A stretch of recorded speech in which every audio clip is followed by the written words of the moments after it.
iki gihugu cyacu cy'u Rwanda gikeneye iki kubaka izina ku ruhando mpuzamahanga. Rero bigomba gushingira ku muco. Niba abakurambere bacu batakiriho turahababereye. Aba twaje rero turahari rwose kandi dufite byinshi dukeneye kubaha.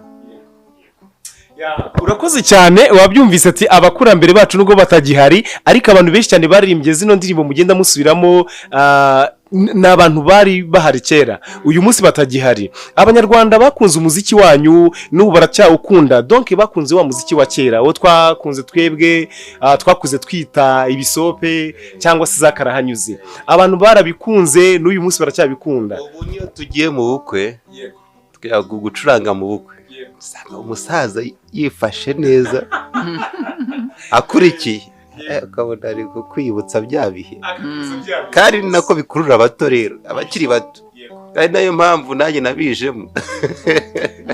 Ni nabyo nashakaga kukubaza gatoya kuko mu kigaragara mu by'ukuri biragaragara ko ukiri mutoya.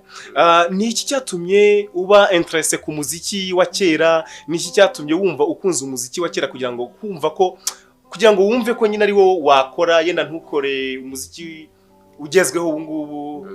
Ni iki? Impamvu nkunda igihugu cyanjye, nkunda abakurambere banjye, mbega nkunda umuco muri rusange, kandi ntekereza ko umunyagihugu muzima byagakwiye gukurikirana amateka mvahenjahe, utazi yaba ntamenye yajya. Tugomba rero kumenya ni hehe tuva, aha tugeze ni bande bahateguye, natwe dutegura ejo hazaza, ariko nanone dufite iki, dufite aho dukura. Niyo mpamvu ugiye mbirimo kandi ndabikunze cyane. Usanga n'abantu bambonye mbikora n'uyu mugabo yaguhamiriza yaguhamya ni ibintu nkunda pe, ndabikunda kandi n'abantu barabyishimira. Ni ibintu ubona bifite agaciro gakomeye. Rwose turagushaka, uzanambona henshi ku mateleviziyo, ariko cyane nihuti ariko kumva na meaning imihigo mu Rwanda tumenyereye yuko kenshi kugira ngo igihugu cyacu kibe kigeze aho kigera, yenda ntabwo ninjiye mu bintu bya politike cyane, ariko turabikurikira, dukurikira abayobozi bacu b'igihugu, dukurikira donc imihigo yo mu Rwanda. Imihigo ariko no mu ndangagaciro z'abanyarwanda harimo guhiga, guhiga kandi tukesa imihigo. Nibyo kabisa, kuko nkeka ko mu by'ukuri iyo bitaza kuba imihigo abayobozi bacu bajya hariya bahige bavuge tugomba gukora bino, tugomba kuba twabirangije igihe iki n'iki, igihugu cyacu ntabwo kiba kigeze aho kigeze ubu ngubu. Rero imihigo yaradufashije gutera imbere, nayo mpamvu ngira ngo nyakubahwa ukuriye Imihigo TV niyo mpamvu yatekereje icyo kintu, yenda ngira ngo kugira ngo iryo zina rizagume mu mitwe y'abanyarwanda kandi ritere imbere ryongere. Abantu bakurikira rero Imihigo TV, abantu bari mu ntara yacu ya gatandatu, ni intara ya gatandatu, n'aba diaspora baradukurikira cyane kandi nabo bajya batugezaho ibitekerezo. Ngira ngo mwumva meaning nyine y'iryo zina, kandi namwe ndabizi ko murahiga nubwo muri mu gihugu kitari cy'u Rwanda, muri mu ahantu hatandukanye muri iyo ntara twavugaga, ariko namwe murahiga mugira imihigo.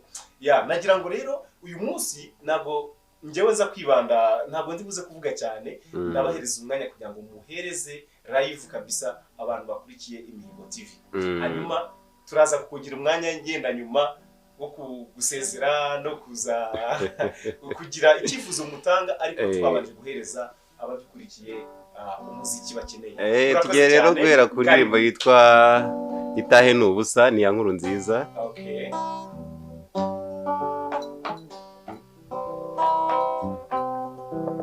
Naguturaga inanga nziza, nagukundaga mu gitaramo kirya gihe cyanze gushira, umutima ugukunda iteka ndakwibuka. ahubwo itahe ryo n'ubusa.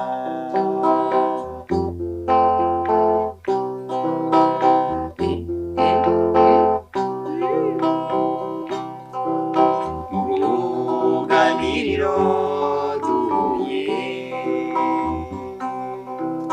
mu mazimano y'urukundo hasaga n'ahabigenewe, umutima ugukunda iteka ndakwibuka aho bitaye